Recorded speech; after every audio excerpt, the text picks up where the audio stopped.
made this robot. It's a packaging robot.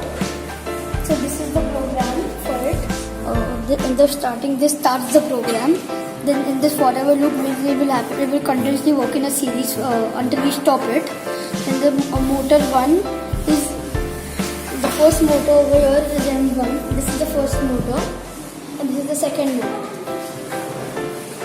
Then over here, then if the line, this is the line following sensor.